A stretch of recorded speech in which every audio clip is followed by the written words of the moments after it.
or good afternoon, everyone. My name is Nina Weisenhorn. I'm a senior advisor at USAID on our Education in Crisis and Conflict team. I'm so pleased to introduce today's webinar, hosted by USAID's Education in Crisis and Conflict Network. I hope that you are all members of the Education in Crisis and Conflict Network and are familiar with their work.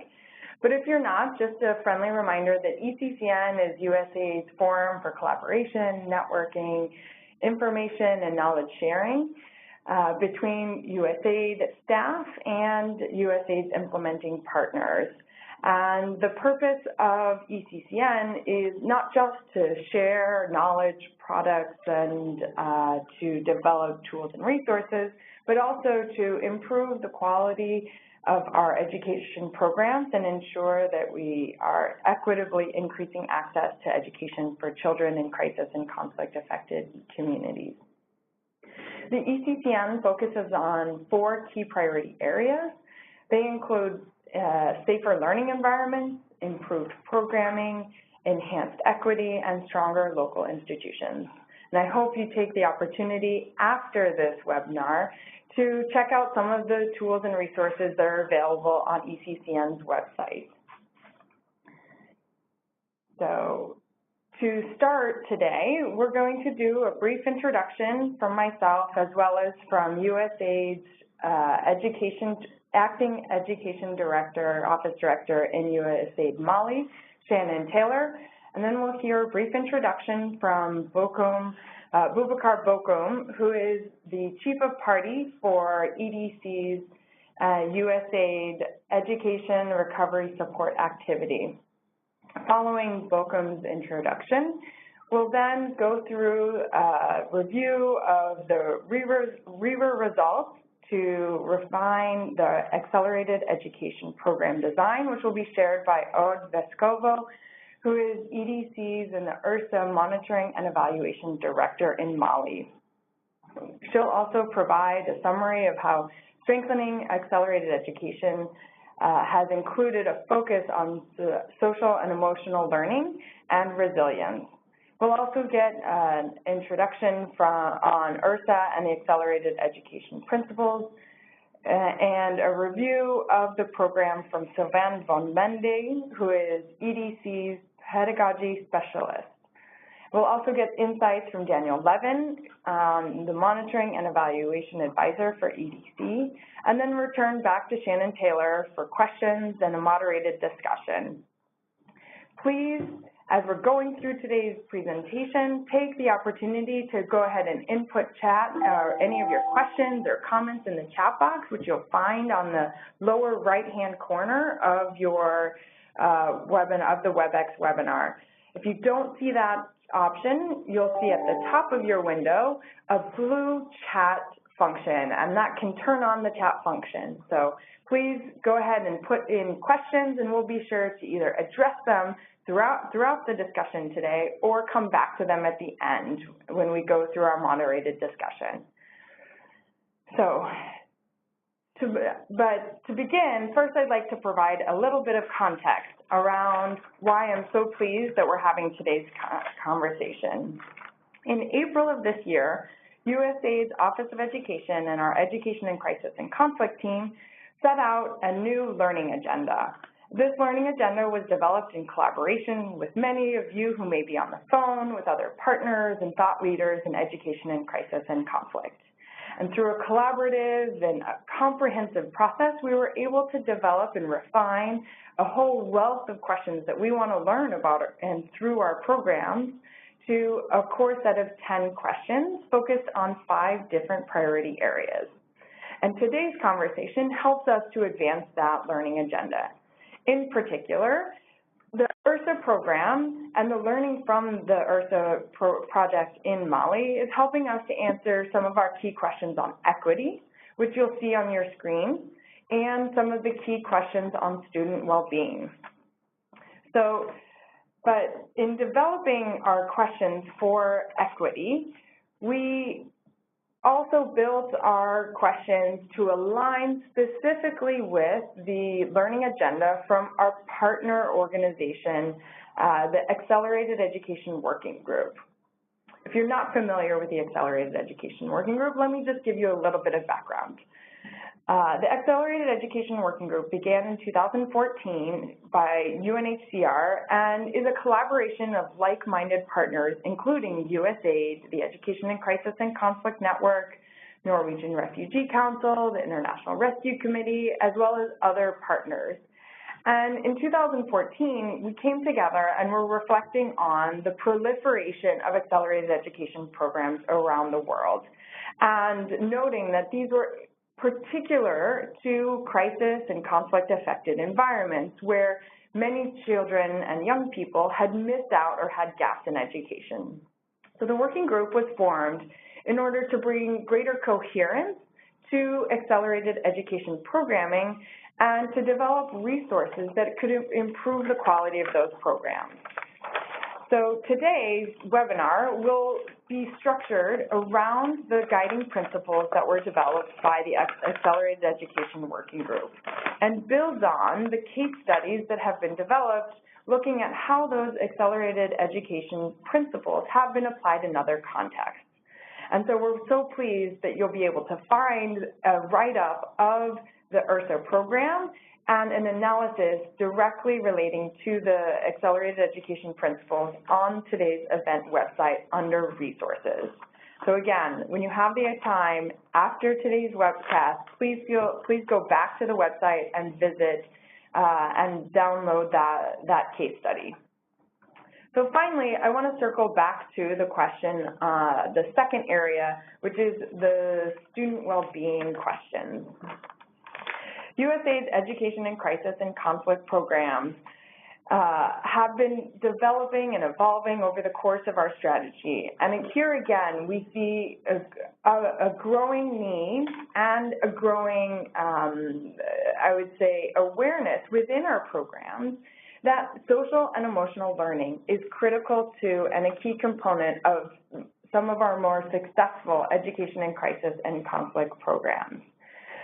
However, we've learned that because it's not simply sufficient to get children into school and back into a learning environment, be it accelerated or otherwise, but they also need to access safe learning and acquire a holistic set of skills that enable their protection in both the present, but also give them the skills to be more resilient in the future. So I'm so pleased that we will have the opportunity to learn about the ERSA activity, and based on the findings of their rapid education and risk analysis, are able to understand how they were designing and developed a core set of social and emotional skills for young people in need in Gao and Menaka. So with that, I'm going to go ahead and pass it over to my colleague, Shannon Tailor, from our USAID Mali team. Shannon's been supporting the ERSA program over the last 3 years and overseeing implementation of the activity, and will give us a brief introduction about the background of the activity and the context in Mali. Over to you, Shannon. Thanks, Nina. So good morning or good afternoon, everybody. As Nina said, I'm Shannon Tailor. I'm the Acting Director of the Office of Education at USAID Mali. And before we get into the details of the Education Recovery Support activity, I'd like to give you a little bit of context of our Education and Conflict Crisis portfolio here in Mali. So after the crisis in 2012 and the restoration of USAID funding in 2013, USAID Mali designed a portfolio or a strategy that would restart our support to the government of Mali and the education sector, first beginning with emergency support and then focusing on rebuilding the education sector and emergency components, and finally with recovery. Since 2014 to 2015, USAID has supported 3 activities in northern and central Mali. So the Education Recovery Support activity, as the name indicates, was intended to be part of our recovery activities. The intent was that ERSA would bridge the space between emergency and system strengthening while addressing the biggest gap and growing gap in the education sector, which was the large and growing number of out-of-school children. It was not envisioned as an alternative education program as many other programs in Mali, such as community schools or mobile schools, but instead a temporary approach to ensure children who missed the opportunity during the crisis to return to school. In addition, the project was designed to operate accelerating learning centers within the school environment so that the program would not be a parallel program, but more effectively integrated into the formal school system. The program provides tangible inputs to the formal school, such as classroom construction, latrine construction, teaching and learning materials, as well as training of school directors and pedagogical inspectors. In this way, the program was also focused on system strengthening, with the idea that the approach would be more effective for transferring and retaining children once they return to the formal school. The ERSA project, by design and by quality of implementation, has developed a rich set of data and continues to do so that will demonstrate the results of accelerated education on learning outcomes, but also, as Nina mentioned, social and emotional well-being of children and the transfer and retention of children after they've returned back to formal school. Accelerated education is being implemented across Mali in various contexts, but ERSA was really designed to answer the question, what components are necessary in the conflict crisis context? Finally, ERSA was designed based on USAID learning from previous EDC projects, both PAGNIA and FAR. Both of these projects really informed the curriculum. PAGNIA on the youth side, the workforce development, as well as literacy and numeracy, and then the balanced literacy approach, which is used in the accelerated education program from FAR. USAID had a couple of assumptions coming into the design of ERSA. One, after the signing of the 2015 Algiers Peace Accord, that the security situation would improve, that the operational space would expand and schools would reopen, decreasing the number of targeted students that were necessary, the targeted out-of-school students. Unfortunately, this hasn't been the case, and in fact, school closures have increased. To give you an example, in November 2016, the cluster data showed that 405 schools were closed in north and central Mali. As of the latest data in April 2018, 750 schools are closed. Currently, 40% of schools in Menaka, which is one of the regions where ERSA operates, and 13% of the schools in Gao. Security incidents have increased, so with some directly targeted at schools, and ongoing teacher strikes have been consistent across Mali in the last couple of years, contributing to school closures and causing loss of learning time, with also cyclical open and closing of schools. In this case, the ERSA project has really had to adapt its approach, shift locations, add centers, provide additional support to formal schools, and use a phased-in approach to implementation. So today we're going to learn more about the program, and with that, I turn it over to the project director, Mr. Boubacar Bokoum, to give you a more detailed overview of the project. Thank you. Thank you, Shannon, and good morning, everyone. ERSA at a glance. Here is a very quick presentation of ERSA, Education Recovery Support Activity. The principal objective is to increase equitable access to education for children and youth in northern Mali. Two intervention groups are targeting children 8 to 12 years old and out-of-school youth between 15 and 24 years old. ERSA is offering an accelerating learning program over 2 years to allow children to re-enter formal school in grade 4 or 6. For the youth, we are delivering a training in basic education, entrepreneurship, and work readiness, as well as vocational training to give them the skills and tools to find employment or to create their own job. Common to both programs, we have to address the problems of resilience, cohesion, and gender equity. In October 2016, ERSA opened 142 EP centers hosted by 100 by 1 schools. 5,136 children enrolled in these centers. Their facilitator used the first level of Paris curriculum. Paris is a adapting program for resilience and school. Paris means the adapting program for resilience and school entering. Paris first level covers formal curricula from 1 to 3 to enter school in grade 4. 75% of Angola complete the 8 years. Out of them, 19% actually continue with the second level of Paris or transferred into formal school where schools were open. The level 2 curriculum is designed for children aged 12 years or older who successfully passed the transfer test to grade 4 after level 1, but are over age to enter this grade. In 8 school centers remain open, offering the second level of our Paris program that covers 4 more curricula of grade 4 and 5 to enter school in grade 6.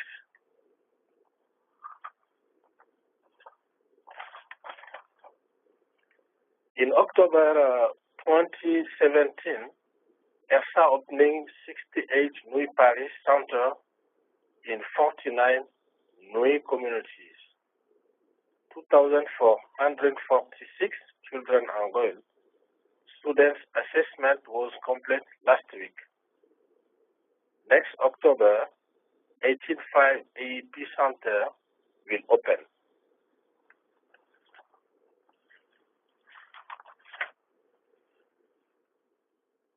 During the first month of ERSA, we conduct a rapid education risk assessment because this was so important in refining program design. We would like to spend a few minutes telling you about it. Full detail can be found in the RERA report, which is posting of the ECCN in French and in English. The objectives of conducting such a study were to find out the criteria to select the intervention communities, the population perception of the causes of the conflict, the consequences of the conflict on education, educational needs and population expectation, the risk for the population and its calming mechanism, the opportunities for youth training and employment, the actor and mechanism responsible for division, cohesion, and resilience. Thank you. Now, Aude will introduce the finding of the RERA. Thank you. Hi, my name is Aude. I am the M&E director for ERSA. So for the RERA conducted at the beginning of the project, we learned that there are significant inequalities in access to security, social services, especially to quality education. We got strong evidence of the injustice felt by the community. These injustices in employment, in security, in access to basic social needs are often seen by youth as a legitimate reason to take arms. It also came to light that communities with less educational opportunities were more favorable to secession. All communities perceive a divide between South and North, not only communities that are more inclined to secession. This divide is perceived as either an abandonment or an oppression by the central government. According to communities, corrupt local elected officials, village leaders, and NGOs are responsible for conflicts at the local level. Communities have reported that elected officials and village leaders monopolize the gifts and benefits of aid programs. NGOs support affect only part of the population, excluding certain communities or certain members from communities, due to the lack of sufficient resources to favoritism or even embezzlement by steering committees. In some cases, communities excluded are those who are already marginalized due to insecurity. RERA confirmed that ethnic tensions were very palpable and explicit. Another important finding has been to bring to light the limitations of ERSA. As funding for the program did not cover school feeding, we experimented a high dropout rate from the center. Sanitation is also a barrier to school access. Not being able to fund drilling to access water would also be a reason for some children not to come to school.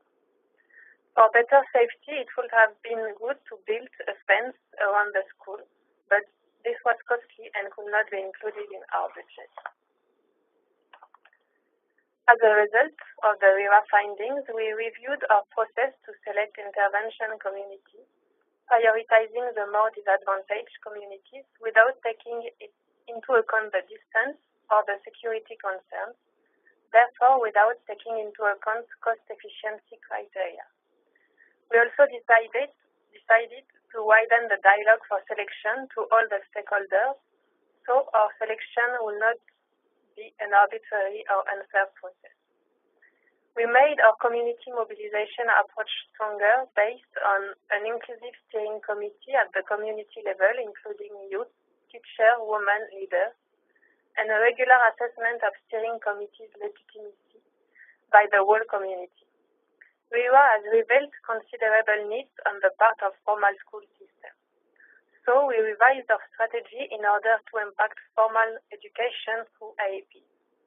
We decided to build the Paris classroom and latrines within the school space to encourage both AAP centers and host school teachers to share and use the learning materials provided, as well as promoting a community of practice between AAP facilitators and regular teachers, and to plea for a transfer policy for AAP facilitators in order to become teachers in the formal system. The assessment led us to redesign our AAP curriculum. We developed a complete curriculum of living together, which will be presented in more details now by Sylvain.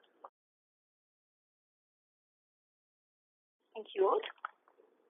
I'm Sylvain van Mende, and I am a specialist in pedagogy for EDC based in Mali. As you just heard in the previous slide, the RERA helped us to better understand the context and in particular the extent of the trauma and risk experienced by children. And we know through recent research the importance of a safe and nurturing environment to help the children learn. Therefore, it was extremely important to find out what our student needs were and how we could best meet them. With this in mind, it was decided to try a participatory approach to designing the Living Together curriculum. In itself, the curriculum design was actually like practicing living together. What we did, we gathered 40 people from the north who had first-hand experience of the conflict, and we asked them what they saw as priorities to create an environment conducive to learning and to conceive a curriculum that would be the most appropriate for their children. That took us a week, and at the end, based on compromise and careful listening more than on theoretical frameworks, we arrived at a list of 7 important themes. As resources were lean, we all agreed that the emphasis should be on training facilitators and on increasing practice time rather than writing exhaustive guides that they would probably not read or use. The result of this consultation was a multidimensional curriculum taking into account the children's needs, the facilitator needs, and the context. The ultimate objective of our Living Together component was actually to build resilience and give the students skills that would promote peace, dialogue, and harmony. As facilitators didn't have the skills or the education to implement a full socio-emotional program, we chose respect as an entry door, a concept that was already familiar to them. Respect of self, of others, of the environment, of the material provided in the classroom, and of authority. This notion of respect was then used to train facilitators to establish a caring classroom. The teacher's guide and the training sessions helped them understand what positive discipline looked like. They also had to abide by a professional code of conduct. Building resilience in students was done through multiple activities in all domains. We took a large definition of resilience in the hope to develop skills such as empathy, self-respect, optimism, personal expression, imagination, and abilities in order to live together. That meant valuing diversity, being aware of one's own biases, and respect of gender equity and citizenship. As said earlier, the caring classroom was the first step towards building resilience and taking care of our students' social emotional well-being. We hypothesized that a school should be a heaven where children can heal and can learn easily. Learning to read and write was important, but could only happen within a climate of trust, of positive feedback, and in the absence of fear. As we thought that teaching social and emotional skills was as important as teaching academic content, our Living Together curriculum occupied 37% of teaching time. We also introduced cooperative learning and mentoring as much as possible, as this would also help the children to learn to communicate, to compromise, and to conduct fruitful, thoughtful dialogues. In the next slide, you will see the diagram that explains the various aspects that confer to create a caring environment. This nurturing classroom could also be considered a healing classroom without having recourse to psychology or other medical notions that were above our facilitators' abilities or mandate.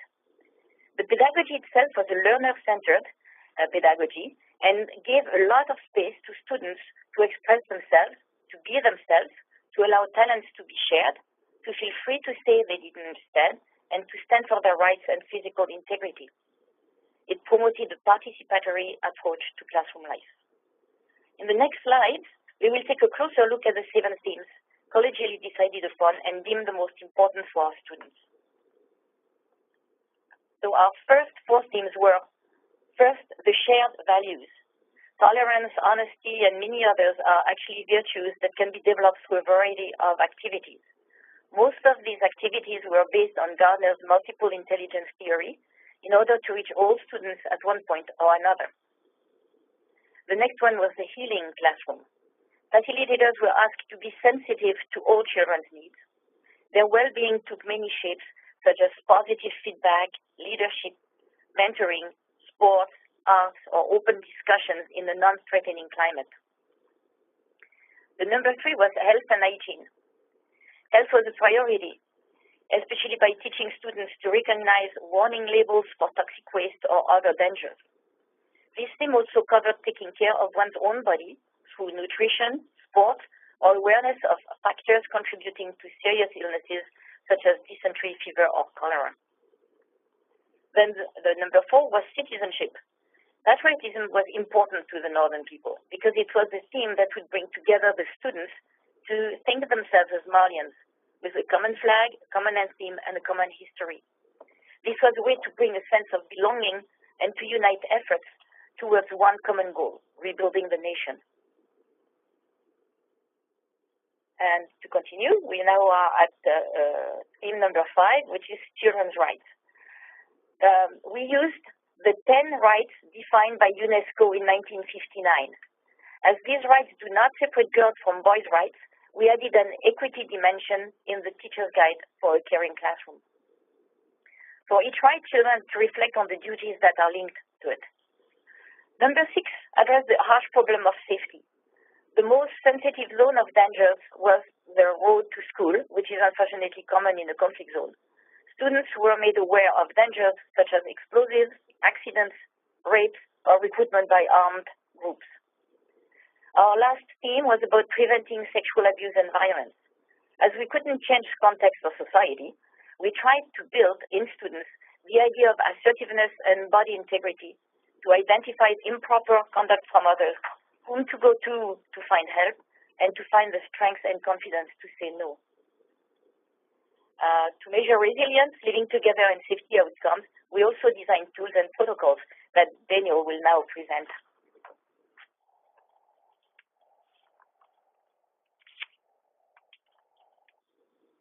Of the learning environments and an attempt to get at learner outcomes on constructs related to resilience, empathy, and the values for living together. To evaluate learning environments, ERSA's approach drew inspiration from Save the Children's Quality Learning Environment Framework and used its 4 guiding principles as the categories for analysis. These were emotional and psychological protection, physical protection, number 3, active learning process, child-centered teaching and learners' engagement, and number 4, close collaboration between school and parents and the community. For each of these domains, specific indicators and criteria were developed, along with an overall scoring index. And a toolkit consisting of 5 quantitative and qualitative tools was developed in both of the national languages in which it needed to be applied. For the outcomes in the domains of resilience and empathy and civic values, an innovative experimental instrument was developed by ERSA, and it was conceived to fill a gap in socio-emotional learning assessments in order to be culturally valid and practical for children 12 and under, and in particular in a way that it would not rely on children's assumed conceptual understanding of assertions to which they would be asked to indicate a level of agreement on a Likert scale, as we see in many standard instruments. This instrument takes the form of an illustrated story album where the child looks at pictures and the evaluator reads the vignette. At the end of the story, the evaluator asks some questions, and the evaluator records the child's literal answers, which are then coded. The instrument was locally illustrated, and it was thoroughly piloted before being first used to assess results in the first cohort.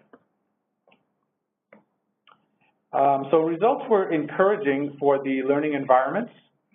Classrooms built by ERSA were found to be safer than existing structures, and the caring classrooms demonstrated low levels of corporal punishment, along with increased levels of positive feedback and teacher-student exchanges and more fun and engaging learning activities.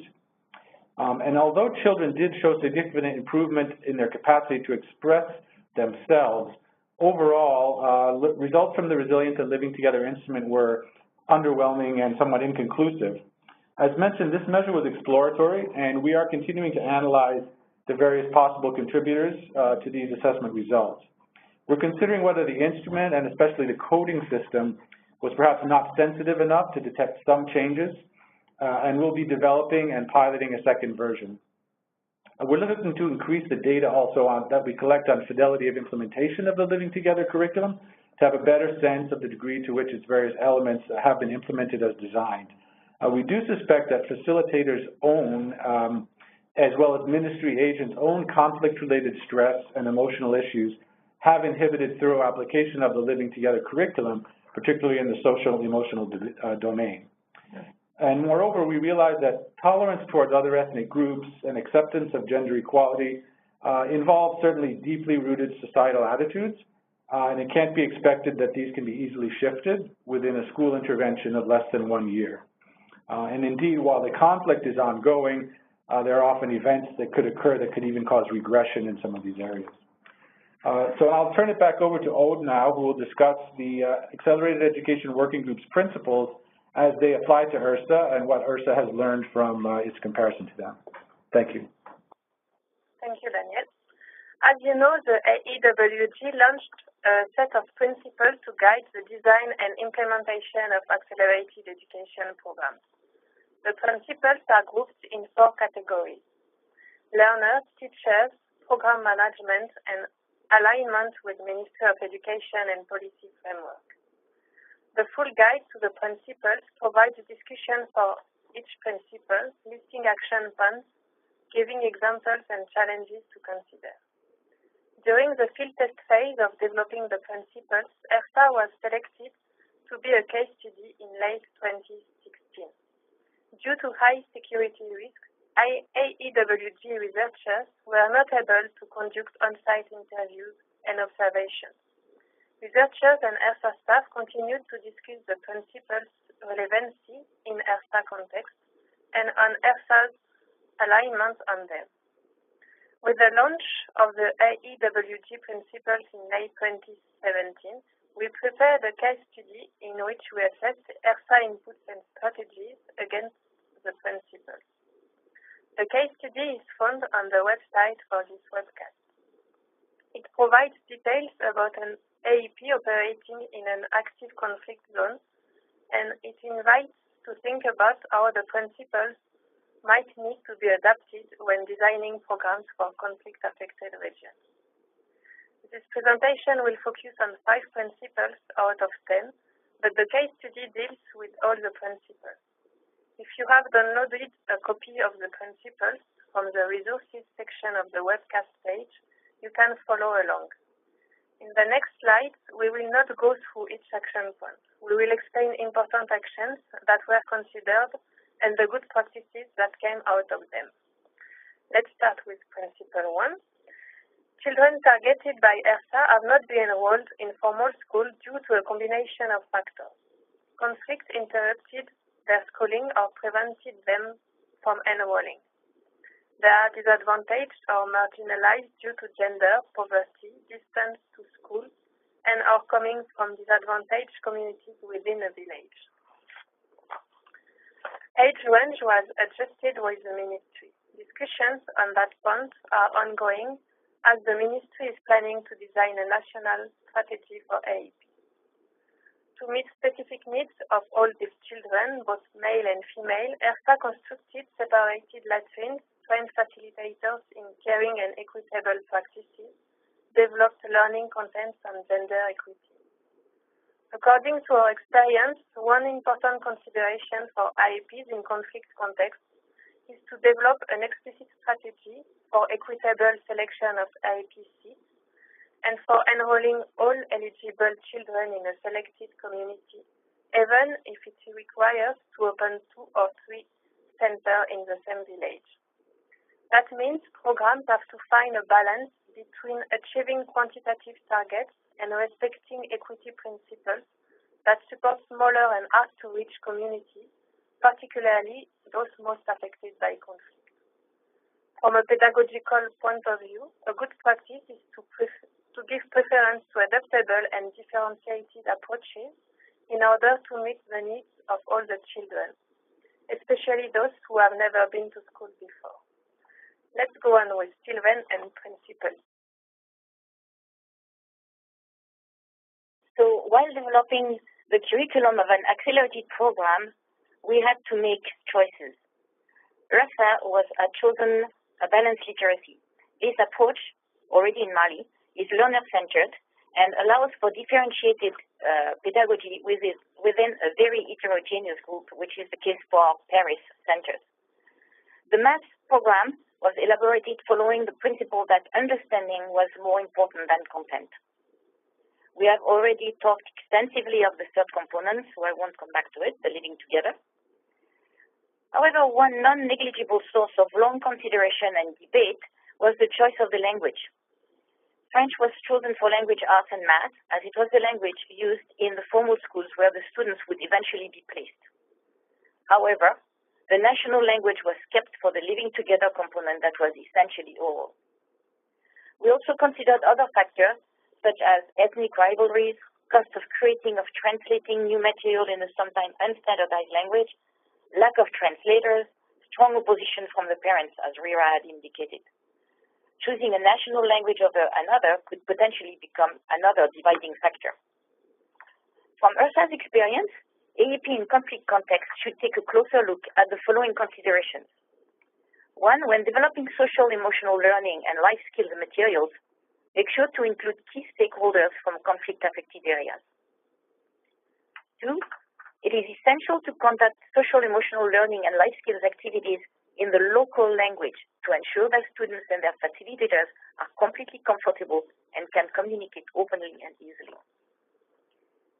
Then a caring classroom principle and practices should be integrated throughout all teaching and learning activities. During the curriculum development process, we must recognize the importance of social-emotional skills development and give it equal weight to literacy and math. We found the following practices very valuable in ERSA's experience. In language arts, as we said earlier, we recommend developing a balanced literacy curriculum. Teaching children to decode is not sufficient. Understanding what is being read, learning to read between the lines, being able to ask questions about the text, and thinking critically about what is being said or written are part of an effective literacy program in any context. However, this skill becomes even more important in the conflict-affected areas such as Gao and Menaka. Reliance on teacher guides should be kept to a minimum. Intensive training with repeated practice of techniques is more effective when working with facilitators who do not have the habit of reading. Then we'll move to Principle 3. In implementing ERSA, two considerations for AEPs in conflict context appeared as very important. The first one was to give equal weight to emotional safety as to physical safety when working to create safe and learning-ready environments. Therefore, ERSA prepared all facilitators to make their classrooms caring and healing spaces for children whose daily lives have been affected by conflict and violence. The second one is to promote community ownership of facilities by giving responsibility for maintenance to AEP Community Steering Committee. Following the Principle 3, ERSA implemented the following learning environment. Classes were free and all learning material was provided. Centers were built within a school space for safety. Latrines for boys and girls were also provided. Violence and respect of girl rights were topics of the living together component and were part of the center rules. Centers were limited to 40 students. In the case where more students qualified, then we just open another center. Then we move to Principle 6. Principle 6 is about aligning goals, monitoring, and funding. In ERSA's case, we practically met all of the action points and we consistently worked with the ministry.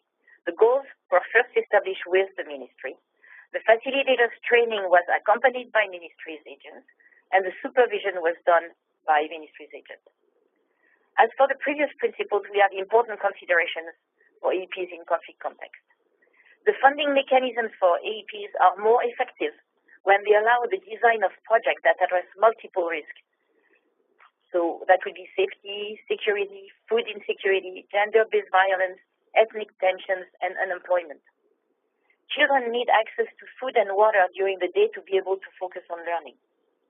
When the AEP goal is to transfer children into formal school, it is crucial to implement strategies to restart or to improve the quality of the formal schools while AEP centers are operational. Recognize that in situations of ongoing conflict, the formal schools may not be functioning. Prioritizing the needs of overage or out-of-school children over those of students whose school is not operational can contribute to community frustrations and tensions. Program management should be kept flexible enough to keep pace with the recovery in the formal system. ERSA's experience has also brought some important lessons. The first one is to encourage both AEP centers and all school teachers to share and use the learning materials provided. The second one is to establish a community of practice between AEP facilitators and teachers of the whole school. It's also important to work with the Ministry of Education to design a system for accelerated education program student assessment and transfer to formal schools. We also need to initiate thinking with the Ministry of Education and other partners on the national objective of an accelerated program and its relevance in various contexts. Then we can move to the Principle 8. Here are some of the action points considered by ERSA and aligning with Principle 8. As seen previously, ERSA conducted the RERA study among the populations to guide the implementation. Following social negotiations, the communities understood the value of ERSA's AEP since the centers had to take in children when local formal schools closed. And finally, the communities were actively engaged in the management and record-keeping of the school. What are the important considerations for an AEP in conflict areas? For this Principle 8, monitoring the actual transfer of AEP students into formal school is essential to building and maintaining trust in conflict-affected communities. In Gao and Menaka, community members were disappointed by other AEPs who tested children and then left the community without ensuring the actual transfer into formal schools, contributing to the growing distrust of NGOs. We learned two lessons from ERSA experience fitting in this principle. One was using a student-level monitoring system, not a center-level monitoring system, could allow the project to better understand attendance and completion patterns. Two, collecting qualitative data on the Community Steering Committee, community commitment, ongoing social negotiation were useful to understand community dynamics and challenges and to make decisions. However, we need to have serious discussions with the ministry about AEP. In our view, this program should not become a permanent program. It is a temporary solution, but the ministry should be helped with reinforcing the formal school system and, for example, implementing one-classroom schools in area with low children density or other. To sum up, here is ODE and ERSA key features.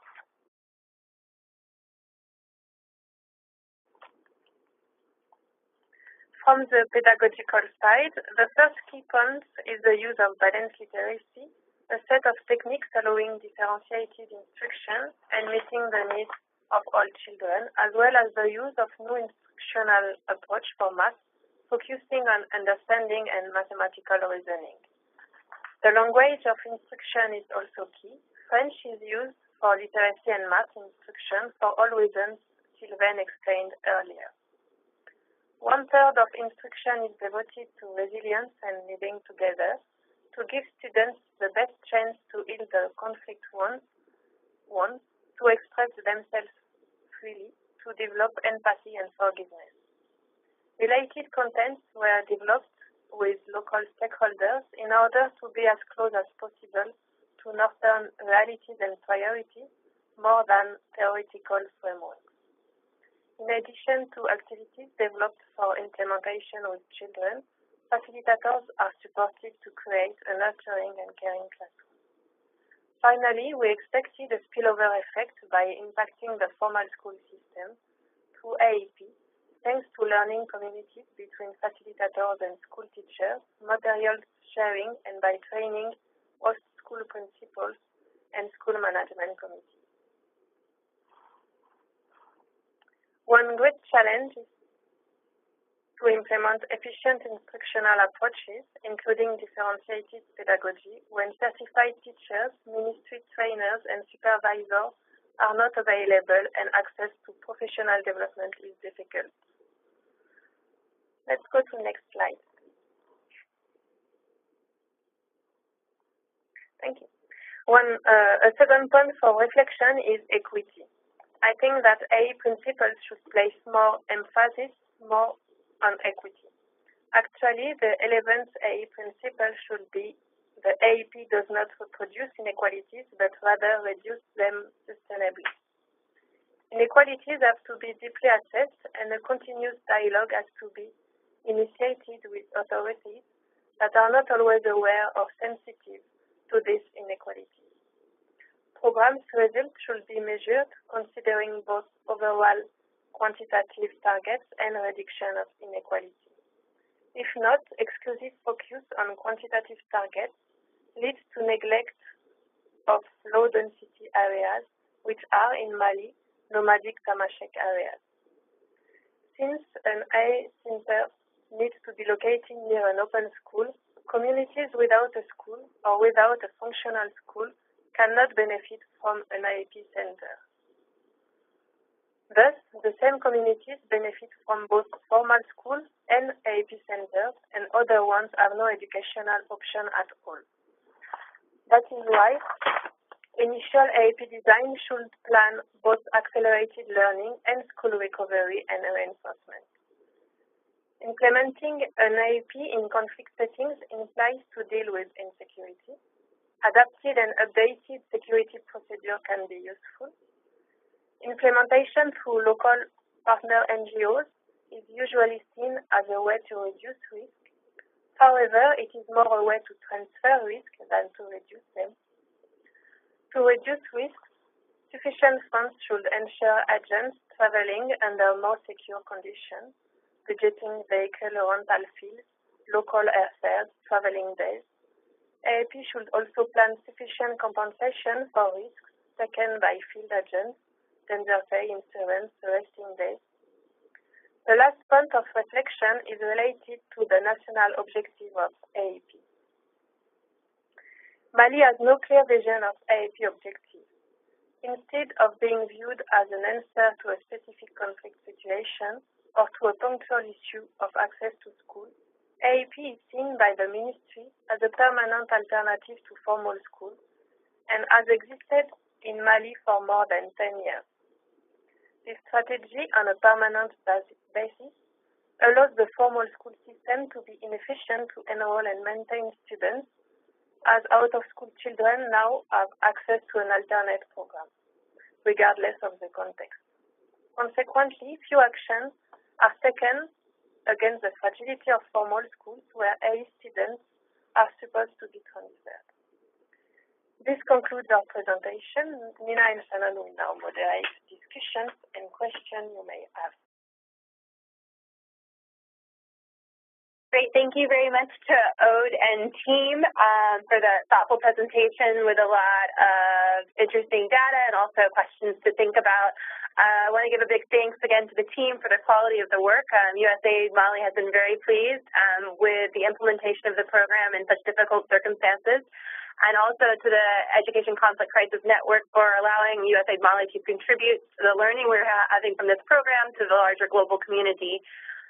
As you can see from today's presentation, there is a real strong focus on learning within the ERSA project that is really continuing to ensure that not only were we trying to re-enroll children and that they have quality learning outcomes, but also address the social-emotional needs of children and address inequities in the education system and do our part to sort of rebuild the formal education system through this approach.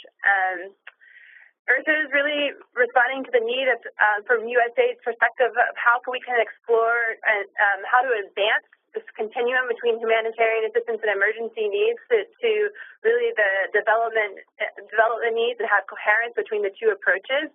At the same time, I think the project is really taking seriously the need to build resilience in communities and to really think thoughtfully about the inequities in the system and how to address those both at the system level but also at the community level. Just to follow on Aude's comments, I think that, in terms of how we can continue in Mali with the accelerated education approach and how we want to move away from thinking of it as an alternative to education, which has kind of been the context previously, to something that supports the education system and is a resilient component. So USAID is currently trying to work with other donors, with the Education Recovery Support Activity and other implementing partners to ensure really collective learning from the accelerated education programs in Mali.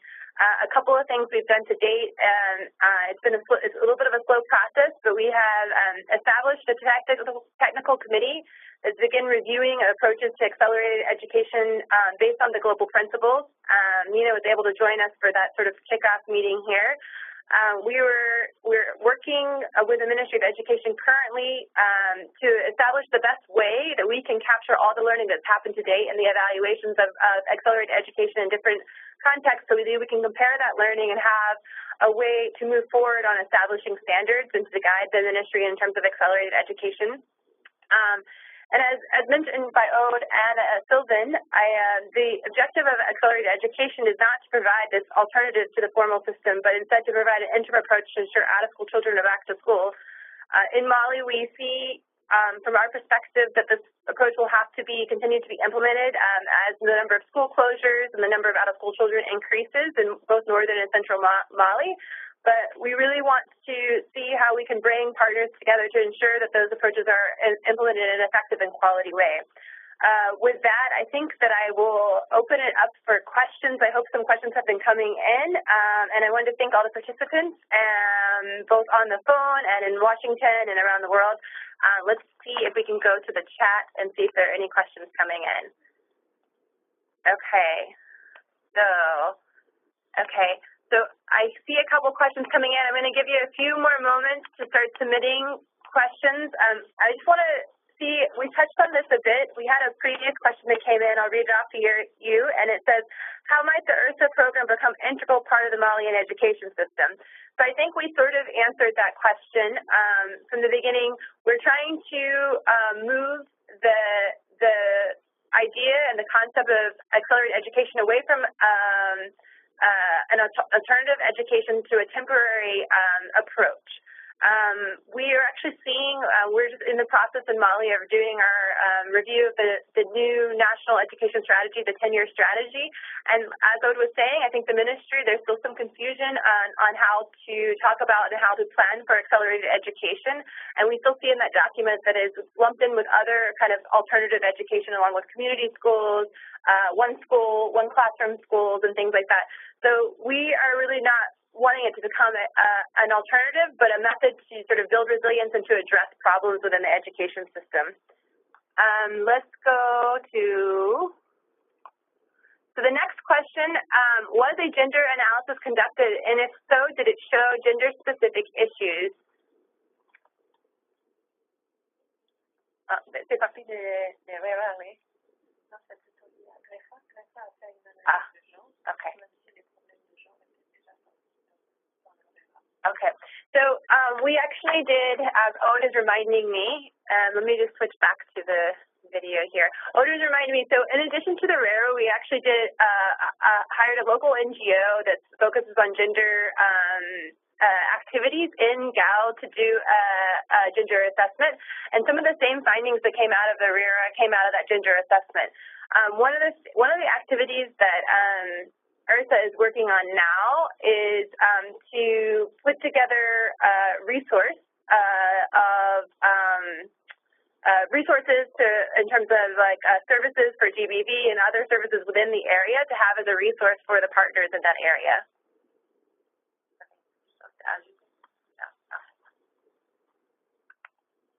Okay, let's go on to another question. If you also, I don't know if people are calling in as well, but if you have a question and want to unmute your line, that's fine as well. Another question.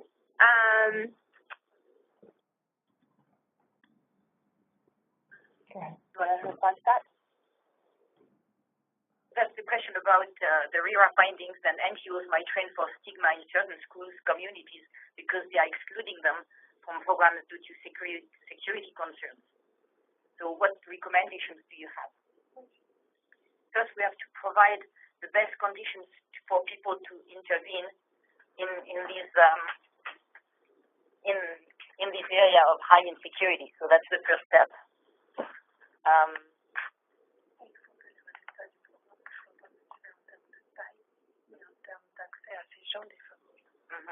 So again, the quantitative targets, they are not working for us.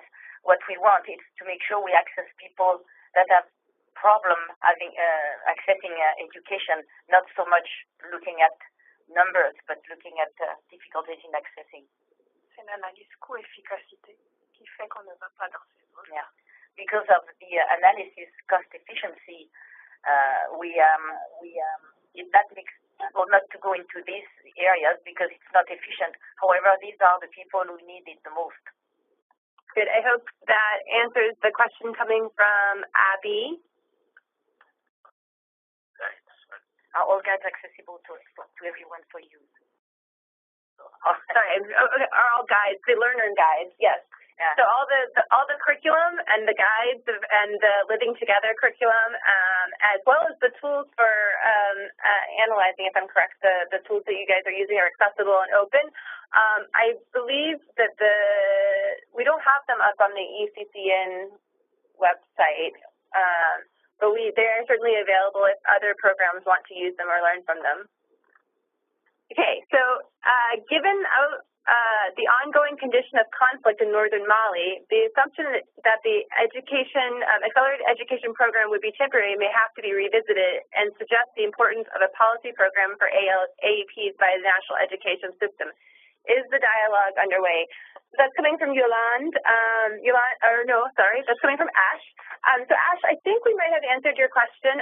So we've begun the process to have a dialogue with the ministry, not just from the USAID side or our program side, but a collective from many of the partners who are implementing accelerated education in Mali, as well as the European Union, as well as UNICEF. With the idea to use the global principles presented today as a sort of a guide to develop standards of implementation for implementers. In Mali right now, there are several, maybe 6 different partners implementing accelerated education programs, and with increased investments in the next school year in Mali, there will be several more new partners implementing accelerated education, including a new partner from USAID. Currently, there's no guidance coming from the ministry that says use this curriculum, or this is the age of entry of a child, or this is the length of time an accelerated education program should be, or that this is the method of transfer, or this is what we expect once the children are transferred in terms of following children. So we're hoping to work with the ministry on developing those standards, and that while it may not influence this current school year opening in October, that the following school year that there would be some guidance for new and existing partners on the ground. Another question. Okay, Paul Frank.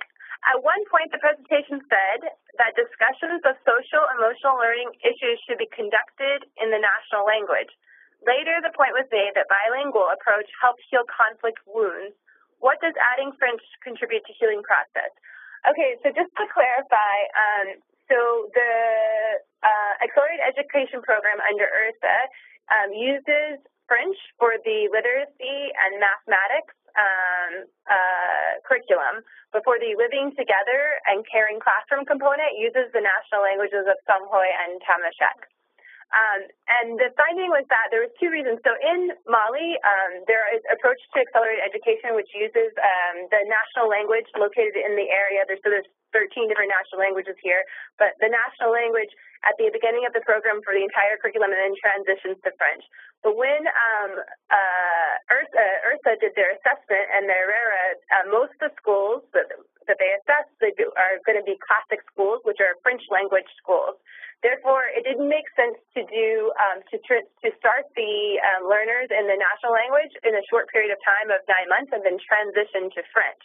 However, when discussing topics of conflict resolution, of the other components of the Living Together curriculum, to communicate that materials, it was found that it would be more well-received and more understood in the national language. So the curriculum for the Living Together was developed in Songhoy and Tamashek based on that finding. We also have a youth component under ERSA, and this addresses out-of-school children ages 15 to 24. And that curriculum is in Songhoy and Tamashek for both the literacy and numeracy because those children have not been in school, they don't know French, and they won't be transitioning necessarily back to school. So in that case, it made sense to develop the literacy and numeracy curriculum in the local language. Okay, moving on. How can we get the assessment reports and manuals? So we'll have to think about the curriculum and manuals because they're pretty expansive. I have boxes in my office right now. But in terms of the assessment reports, so ERSA has produced, there is on the webcast website, there is a, what are we calling it, Learning from Accelerated Education case study that is available. But we could also post on ECCN, the RERA. I think the RERA is already there, but also the retention and transfer study reports. And even make available for those who are interested, like annual reports from ERSA. And then I think if those who are interested in having the curriculum, we'll have to think of another way to post those somewhere so that they're accessible. The next question is coming from, this question is coming from Yolande. The data presented on enrollment did not disaggregate by sex. Is the data available? Yes. So ERSA has done a very good job in not only disaggregating by sex, but by urban, rural, and language. So we always have, when we look at dropout, retention, transfer, learning outcomes, we also have that disaggregated by sex and language to understand who is staying in, who is learning, what's happening, and then there's also, they've done a good job of collecting qualitative data to look at when there's dropout, why are children not present in school. And I think that Aude or Sylvan mentioned collecting data of attendance based on students, not center.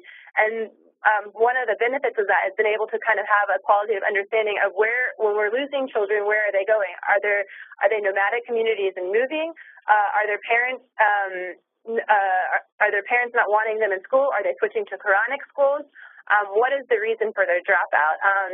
One of the interesting things we have found, more I would say anecdotally, is that when schools close and a formal school closed, and then a child is in the Accelerated Learning Education Center, that oftentimes will have a sibling in the formal school, and if the formal school is closed and the child is coming to the center with their older sibling, they may also stop attending the center. Would that be correct?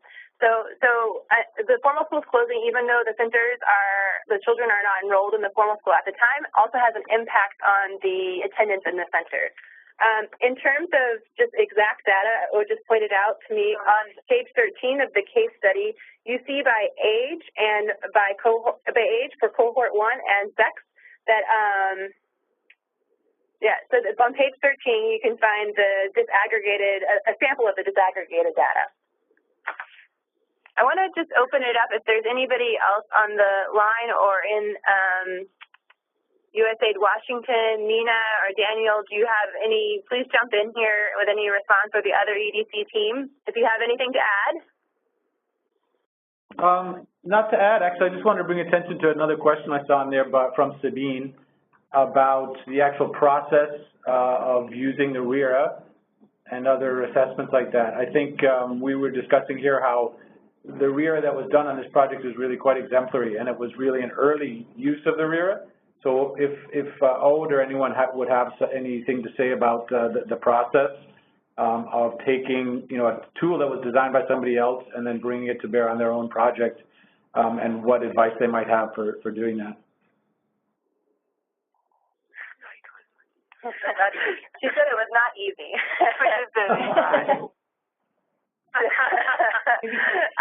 Did you a lot of adaptation on the RERA tools? That predates me in order to implement it here. Yes, we did a lot of adaptation. Okay. In what way? Like, so they were complicated, or they were practical, theoretical. Okay. We used the GINA guide rather than the GINA, Joint Education Needs Assessment. Okay. So I was just saying, I don't know if you could hear her, but she was saying that because it was early on in the development of the RERA, that they found that the RERA guide was a little bit theoretical and not very practical, and so they used the GINA guide to help design the tools under the RERA, which is the Joint Education Needs Assessment. Have you had a chance to look at I don't know if it's been updated, the RERA tools now? No, okay. So she hasn't looked at it since the several iterations. I know it's been used and simplified in future, but I think the ERSA program was one of the first programs to use the RERA. I was not here during that time, but I do remember others saying that it was the RERA coming out of the ERSA project was really expansive, and maybe the undertaking, while it provided such useful qualitative data that we continue to use, was we almost went too far in collecting the data. It was too much, and it was just like too much time involved. How long did it take? Do you remember, Bokuma? From the design to the report. Yeah, 4 months. So it took 4 months from design to report. I think I just would like to add that, from USAID Washington's side, and those early phases of the report, it really shows the adaptability of the Rapid Education and Risk Analysis toolkit, and building on the experience from Mali, as well as the other places where our RERA toolkit was piloted, we've been able to enrich the tools and resources that are available within the toolkit. And understand the adaptability where there is a dearth of information, a dearth of data, and limited understanding about the conflict dynamics in a fluid conflict environment such as Gao and Menaka. You oftentimes need a much richer primary data collection, a more robust primary data collection process in order to fill the gaps in the secondary data that's available. And I think that ERSA is a good example of where when that robust primary data collection is needed. And then the other thing that I think, as Daniel mentioned, has been really an integral process is taking that rich information and then being able to act on it. And I think maybe perhaps Bokum or Ode, you would be able to speak to what were the challenges and what were the opportunities that the RERA was able to inform or highlight. I think we've heard many in today's presentation, but how was that able to allow for adaptability, inform work planning, or also influence the way that you have been collaborating with USAID to ensure that the program was most responsive to the needs of children and communities in Gao and Menaka? So I think that Owen is pointing to the slides on slide 9 in terms of key findings. I think what a lot of inequalities. Right. So a lot of what the ERSA project found was that the inequalities in access needed to that wasn't addressed in terms of selection of communities, in terms of enrollment of children, in terms of number of centers. Then we'd lose the trust of communities. There wouldn't be an approach that parents would want to enroll their children. And so I think that was one that really informed and continues to inform the project. I think that in general in Mali there is sometimes the NGOs are seem to exacerbate those inequalities. And so in order to not repeat the mistake again, in terms of the community mobilization and the identification of children, to not repeat those mistakes in terms of the identification of communities and children. Is there any other?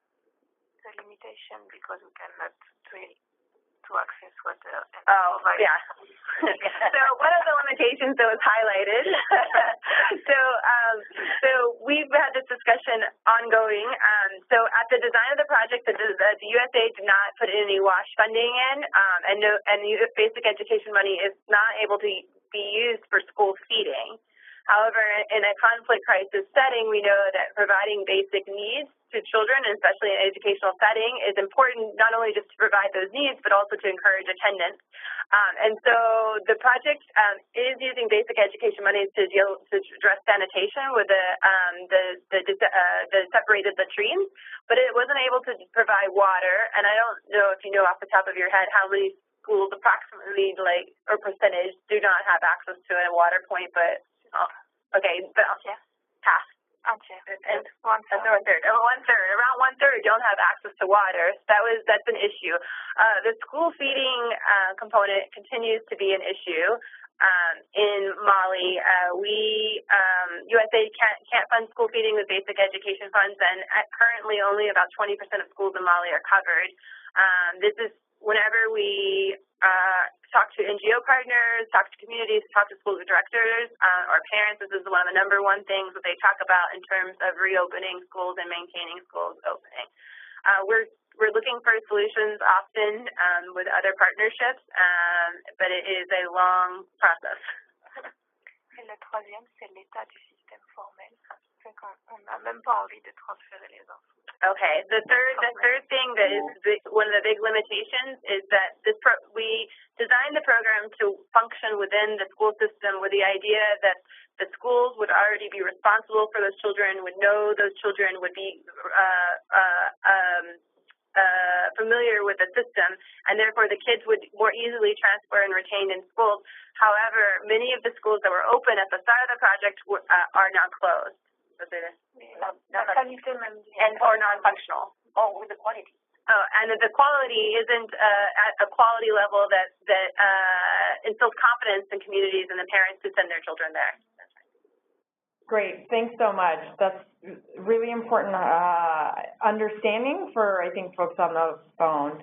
So with that, we're going to have to wrap up. Thank you for everyone's questions. Thank you to Bokum, Sylvain, Shannon, and Daniel for sharing the rich experience for Mali.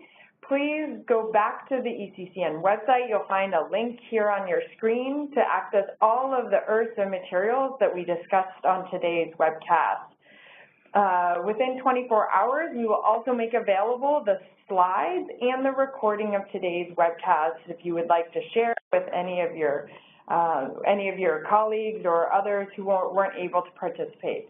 And of course, don't forget to register to join and have a free account with ECCN on their website. We look forward to having you at our next webcast. Thank you.